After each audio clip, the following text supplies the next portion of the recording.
حضرت سلیمان کی زندگی کا یہ عظیم اور پراسرار واقعہ سورہ نمل کی آیت نمبر 23 سے شروع ہوتا ہے، جہاں حضرت سلیمان کا ہدہد ملکہ بلقیس کے بارے میں انہیں خبر دیتا ہے اور دو باتوں کا ذکر کرتا ہے، جن میں سے دوسری بات ملکہ بلقیس کے تخت کی تعریف ہے۔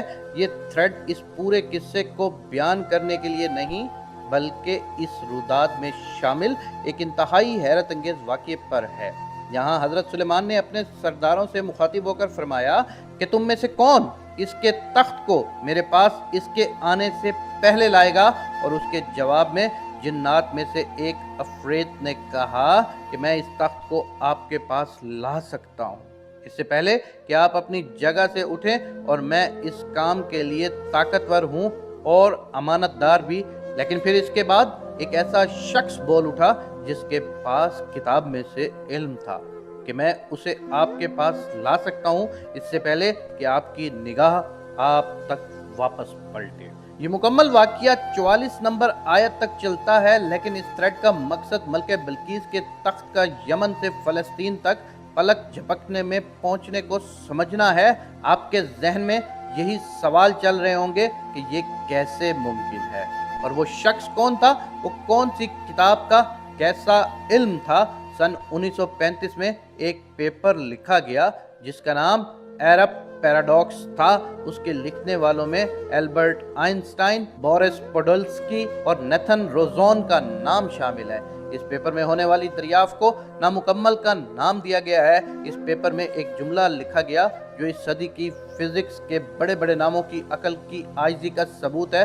وہ جملہ ہے نہ سمجھ آنے والا عجیب عمل، اور پیپر کے آخر میں ایک جملہ درج کیا گیا ہے کہ اس پر ہماری تحقیق ابھی نامکمل ہے۔ اس ریسرچ پیپر پر 38 سال تک سٹڈی ہوتی رہی، اور 1973 میں دنیا کی سب سے بڑی لیبارٹری سرن کے جان بیل نامی سائنسدان نے ناممکن دریافت کو ممکن قرار دے دیا۔ لیکن اگر آپ سمجھ رہے ہیں کہ مہمہ سلجھ رہا تھا تو آپ بہت غلط ہیں، کیونکہ جان بیل نے مزید کہا کہ یہ ممکن تو ہے، البتہ جو ہو رہا ہے اس کے ہونے کی رفتار ناممکن ہے۔ آپ یقیناً سوچ رہے ہوں گے کہ آخر میں کس چیز کے ہونے کی بات کر رہا ہوں۔ گائز، آئنسٹائن اور ان دو بڑے سائنسدانوں نے اپنے پیپر میں اس بات کی پیشن گوئی کی تھی کہ ایٹم کے سب سے چھوٹے ذرات، یا جسے کوانٹم کی دنیا کہا جاتا ہے، اس دنیا میں ایک ذرے کی خصوصیت کسی دوسرے ذرے پر منتقل ہو سکتی ہے، چاہے دونوں کے درمیان فاصلہ کروڑوں میل ہی کیوں نہ ہو۔ انہوں نے اپنی دریافت کو ناممکن کہہ کر مزید تحقیق کے لیے چھوڑ دیا۔ جان بیل نے اس بات کو ممکن تو کہا، لیکن خصوصیات کی یہ منتقلی روشنی کی رفتار سے 10,000 گنا زیادہ تیزی سے ہو رہی تھی، جو کسی کی بھی سمجھ سے باہر تھی۔ اس عجیب مہمے پر تحقیق ہوتے مزید 40 سال گزر گئے، اور 2012 میں چائنا میں کچھ مزید تجربات ہوئے۔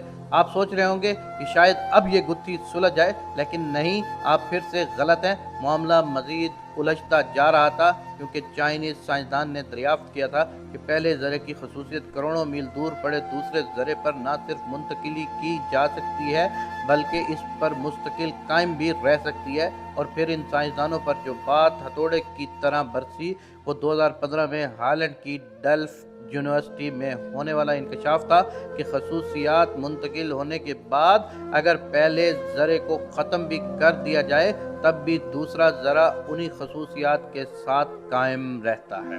جی ہاں، آپ صحیح نتیجے پر پہنچے ہیں، کیونکہ 2015 میں باقاعدہ طور پر اعلان کیا گیا کہ انسان نے کوانٹم ٹیلی پورٹیشن کو دریافت کر لیا ہے، اور خوشی اور ایکسائٹمنٹ سے بھری اس سائنس کی دنیا میں تجربات تیزی پکڑ گئے ہیں۔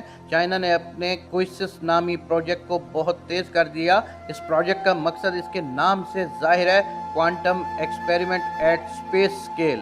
انہوں نے اگست 2016 میں ایک سیٹلائٹ لانچ کیا، اور 16 جون 2017 میں وہ تاریخی دن تھا جب ہمارے زمانے کے انسان نے پہلی مرتبہ 1203 کلومیٹر کے فاصلے پر ایک فوٹان کے ذریعے کو ٹیلی پورٹ کر دکھایا۔ کوانٹم دنیا کی اس ہلا کر رکھ دینے والی تحقیق نے بڑی بڑی لیبارٹریوں میں تجربات کی رفتار دگنی کر دی، اور فوٹان سے بڑے ذرات پر تجربے شروع ہو گئے، اور چائنا ہی کے ایک سائنسدان نے